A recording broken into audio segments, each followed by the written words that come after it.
Hello friends, unique স্বাদের বাহারে আপনাদের সবাইকে স্বাগতম। আপনারা সবাই কেমন আছেন বলুন? আমি কিন্তু ভীষণ ভালো আছি। আমি শান্তনা চলে এসেছি আজকেও আরও একটি রেসিপি আপনাদের সঙ্গে শেয়ার করব বলে। আজকে আমি যে রেসিপিটি আপনাদের সঙ্গে শেয়ার করতে চলেছি সেটা হচ্ছে তাওয়াই রুই উইথ অরেঞ্জ। তো বন্ধুরা চলুন আমি রেসিপিটি শুরু করি। প্রথমে আমি এখানে একটি মালটা লেবু নিয়ে নিয়েছি। আপনারা এখানে কিন্তু কমলা লেবু ব্যবহার করতে পারেন। আমার বাসায় একটি মালটা লেবু ছিল, আমি সেই লেবুটি নিয়ে নিয়েছি। নিয়ে লেবুটি কেটে এখানে আমি অর্ধেক লেবু ব্যবহার করব আর বাকি অর্ধেক রেখে দেব।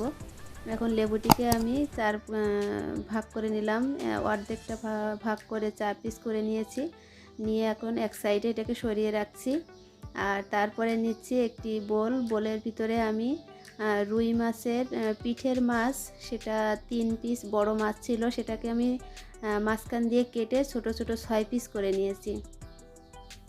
এখন এখানে মাছটি ছোট করে নিয়েছি কারণ মশলাটা সুন্দরভাবে মাছের ভিতরে ঢুকে যাবে, এই কারণে কিন্তু মাছগুলোকে ছোট করে নিয়েছি।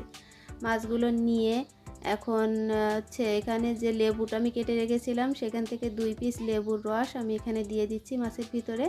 আর তার আগে দিয়েছি স্বাদ মতো লবণ। মাছে যতটুকু লবণ লাগবে সেই লবণ দিয়ে আর এই লেবুর রসটা দিয়ে আমি এখন এই মাছটিকে ম্যারিনেট করে রাখবো আধা ঘন্টার জন্য। তো বন্ধুরা যারা আমার চ্যানেলটিকে সাবস্ক্রাইব করেছেন তাদেরকে অসংখ্য ধন্যবাদ। আপনারা আমাকে অনেক ভালোবাসেন আমি জানি, এই জন্য কিন্তু মানে আমি রেসিপি করার আর কি রেসিপি তৈরি করার উৎসাহ পেয়ে থাকি। আর যারা এখনও আমার চ্যানেলটি সাবস্ক্রাইব করেননি তারা আমার চ্যানেলটিকে সাবস্ক্রাইব করে নিন। তারপরে চলে এলাম যে যে মশলাগুলো আমার লাগবে সেগুলো নেওয়ার জন্য। এখানে নিয়েছি পেঁয়াজ বাটা, শুকনো মরিচের গুঁড়া, আদা বাটা, জিরা মরিচ বাটা, এখানে নিয়েছি রসুন বাটা, এখানে নিয়েছি গরম মশলা বাটা, আর এই সাইডে পেঁয়াজ কুচি, লবণ, হলুদ আর ধনিয়া গুঁড়া, আর নিয়েছি 3টা কাঁচা ঝাল জিরে। এখন মশলাগুলোকে এক সাইডে সরিয়ে যে মাছগুলো ম্যারিনেট করে রেখেছিলাম সেই মাছগুলোকে নিয়ে নিয়েছি। এবার মশলাগুলোকে এর ভিতরে একে একে সমস্ত মশলা আমি দিয়ে দেব।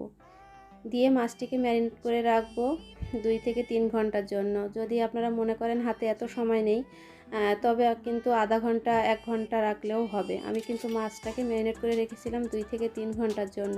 মাছটি এখানে যতক্ষণ ম্যারিনেট করে রাখবেন রেসিপিটি কিন্তু তত টেস্টি হবে। তো আমি প্রথমে কিন্তু মাছগুলোকে চেপে চেপে জলটা কিন্তু সম্পূর্ণ সরিয়ে দিয়েছিলাম যাতে কমলা লেবুর রসটা মাছের ভিতর পর্যন্ত ঢুকে যেতে পারে। তারপরে কিন্তু ম্যারিনেট করা। ঠিক আছে বন্ধুরা, তো আমি মশলাগুলো এখন মাছের সঙ্গে মেখে নিচ্ছি। এই রেসিপিটি কিন্তু ঝোল হবে না, আবার একেবারে মাছটা ভাজা ভাজা হবে না। মাছের ভিতরে জুসি ভাব থাকবে আর মশলাটা মাছের গায়ের সঙ্গে লেগে থাকবে। রেসিপিটি এইভাবে তৈরি করতে হবে। তো বন্ধুরা আমি এখন মশলাটাকে সুন্দর করে মাছের সঙ্গে মেখে নিচ্ছি।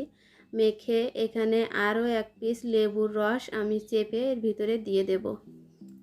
তো বন্ধুরা আমি আরও 1 পিস লেবুর নিয়েছি, নিয়ে সেই মালটা লেবুর রসটা আমি এখানে চেপে চেপে দিয়ে দিচ্ছি। দিয়ে মাছটাকে আরও একটু মাখবো। মেখে এখানে নেব সরিষার তেল। এটা কিন্তু সরিষার তেলেই করতে হবে, তাহলে রেসিপিটি আরও কিন্তু মজা হবে।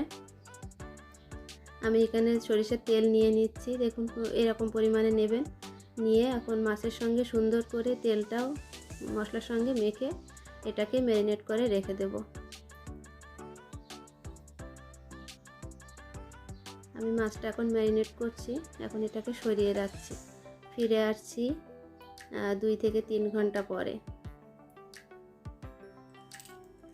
তো বন্ধুরা এটা যেহেতু তাওয়াই রুই তাই আমি একটি তাওয়া নিয়ে নিয়েছি, রুটি সেকা যে তাওয়া, লোহার তাওয়া, সেই তাওয়াটা নিয়ে নিয়েছি। নিয়ে তাওয়াটা গরম করে নিয়েছি। নিয়ে এখানে অল্প পরিমাণ তেল দিয়েছি, 3 টেবিল চামচের মতো তেল দিয়ে সুন্দর করে কড়াইয়ের গায়ে আমি তেলগুলোকে লাগিয়ে নিচ্ছি। নিয়ে এবার চুলার আঁচটা কিন্তু একদম লো করে দেব। কড়াইটা গরম হওয়ার পরে চুলার আঁচ একদম লো করে দেব, যতটা লো করা সম্ভব। তারপরে আমি যে ম্যারিনেট করা মাছ সেটা নিয়ে নিয়েছি। নিয়ে এখন মাছগুলোকে সুন্দর করে এই তাওয়ার ভিতরে পাতিয়ে পাতিয়ে দেব। দেখবেন যেন একটার উপরে আর একটা উঠে না যায়। এখন আমি মাছগুলোকে সুন্দর করে তেলের ভিতরে পাতিয়ে দিচ্ছি। এটা কিন্তু তাওয়াতেই করার চেষ্টা করবেন কারণ মাছগুলো কিন্তু ভীষণ নরম হয়ে যাবে। এটা যদি কড়াইতে করেন তাহলে সেক্ষেত্রে মাছ উল্টাতে অসুবিধা হবে। আর তাছাড়া এটি একদম লো আঁচে রান্না হবে। কড়াইতে দিলে কিন্তু ওই রান্নাটা ঠিকভাবে হবে না। এটা মোটা একটা লোহার তাওয়া হলে রান্নাটা কিন্তু সুন্দর হবে। একবার তাওয়াটা গরম হয়ে গেলে ওই তাওয়ার গরমেই কিন্তু রান্নাটা হয়ে যাবে। এখন আমি এই যে মশলা মাখা যে পাত্রটাতে সামান্য একটু জল দিলাম, একদম সামান্য দিয়ে সেই জলটুকু আমি এখানে এখন দিয়ে দিচ্ছি। দিয়ে এখন আমি এই তাওয়াটি একটি ঢাকনা দিয়ে ঢেকে দেব।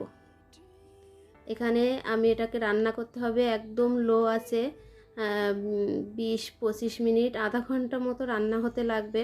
একদম লো আছে এটাকে ঢাকা দিয়ে ছেড়ে দেব। দিয়ে এই দেখুন আমি 15 মিনিট পরে কিন্তু ফিরে এসেছি। এখন 15 মিনিট পরে এটা থেকে আরও একটু জল ছেড়ে মনে হচ্ছে জল জল, কিন্তু আসলে কিন্তু এটা শুকিয়ে যাবে। এখন আমি মাছটাকে আলতো হাতে একটু উল্টিয়ে দিচ্ছি। দেখবেন মশলাটা যেন পুড়ে না যায়, হালকা একটু একটু পোড়া পোড়া ভাব হলে ভালো হয়, কিন্তু অতিরিক্ত পুড়ে গেলে কিন্তু তরকারিটি মানে রেসিপিটি ভালো লাগবে না। তো আমি এখন মাছটিকে উল্টিয়ে দিচ্ছি। দেখুন বন্ধুরা, আমি প্রথমে যে মাছটা দিয়েছিলাম সেই মাছে কিন্তু একটু বেশি তাপ লেগে গেছিলো, এই জন্য কিন্তু মাছটা ওরকম হয়ে গেছিলো। এখন আমি এই মাছগুলোকে সুন্দর করে আলতো হাতে উল্টিয়ে নেব, নিয়ে এটাকে আরও ঢাকা দিয়ে রাখবো আরও 10 মিনিটের মতো। আপনারা রান্না করলেই বুঝতে পারবেন এই জলটা কিন্তু টেনে যাবে। আবার একেবারে শুকিয়ে ফেলবেন না, তাহলে মাছের জুসি ভাবটা কিন্তু থাকবে না। তো বন্ধুরা, আমি আবারও এটি ঢাকনা দিয়ে ঢেকে দেব, দিয়ে 10 থেকে 15 মিনিটের মতো লো আছে এটাকে রান্না করব। তো বন্ধুরা, আমার রেসিপিটি কেমন লাগলো অবশ্যই আমাকে কমেন্ট বক্সে জানাবেন। ভালো লাগলে বন্ধুদের সঙ্গে শেয়ার করবেন, আর আমার রেসিপিটি অবশ্যই লাইক দিবেন ভালো লাগলে। দেখুন বন্ধুরা, তেল ছেড়ে দিয়েছে। এই অবস্থায় কিন্তু আমি চুলাটি বন্ধ করে ঢাকা দিয়ে রেখেছি 10 মিনিট। তারপরে আমি পরিবেশন করে আপনাদের দেখাচ্ছি। দেখুন বন্ধুরা, মাছটা কিন্তু ভাজা ভাজা হবে না, আবার মাছে কিন্তু কোনো ঝোলও থাকবে না। এই মশলাটি সুন্দরভাবে মাছের গায়ে এরকম লেগে থাকবে। এই মাছ দিয়েই কিন্তু আপনি গরম ভাত খেতে পারবেন, মানে গরম ভাতের সঙ্গে এত টেস্টি লাগবে বা রেসিপিটি তা মানে বলে বোঝানো যাবে না, এত সুন্দর হয়েছিল রেসিপিটি। তো বন্ধুরা, আপনারা সবাই ভালো থাকবেন, সুস্থ থাকবেন। আমার রেসিপিটি কেমন লাগলো জানাবেন, আর অবশ্যই আমার চ্যানেলটি সাবস্ক্রাইব করে আমার সাথে থাকবেন। তো বন্ধুরা, সবাইকে নমস্কার, সবাই ভালো থাকবেন।